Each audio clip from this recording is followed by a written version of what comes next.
doing, good people? This is the 8-Bit Animal. Alright, so I talked at length once upon a time about how Acclaim was really their own worst enemy in the video game industry. How they consistently put out bad video games, they consistently put out sloppy ports, blah, blah, blah. The list goes on and on. People have talked bad about Acclaim and LJN for the better part of the last 15 years. However, Acclaim did do a few things very, very well. And one of those things that they did well were arcade ports of Midway arcade games. Well, home ports of Midway arcade games, I'm sorry. One of those ports was of a dual stick arcade game. Now, and it was for the NES. I know that this game came out on the Genesis, on the Super Nintendo, later on as part of the Midway Arcade Treasures disc. Later on the Xbox 360 and I think the PlayStation Network.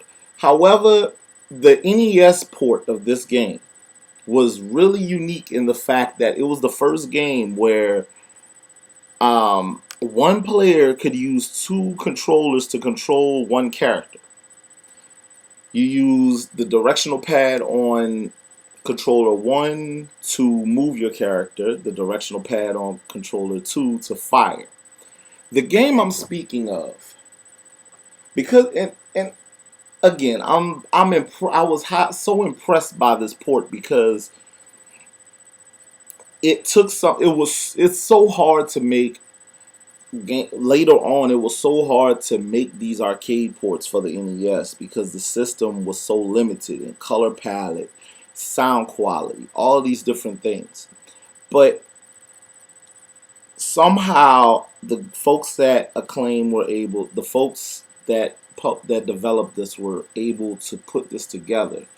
And actually, it's my favorite port of this game.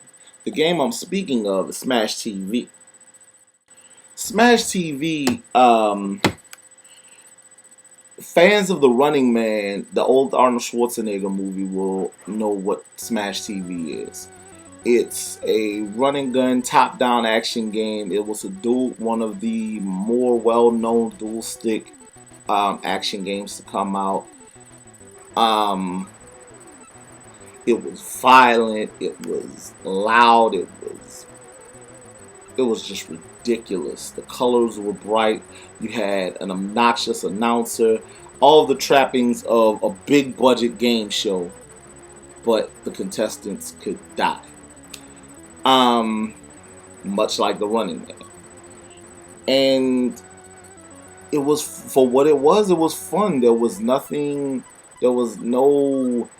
deep moral struggle going on. You were shooting at anything that got in your way to survive to the end of this game. It's a tough game. It's by no means is it easy. If I remember right, they only give you 5 credits in the home version. If you have an NES, I would strongly suggest picking up the NES version of Smash TV. It's a lot of fun. I got mine for a pretty good price. You can probably find it for under $10 in most spots, even eBay.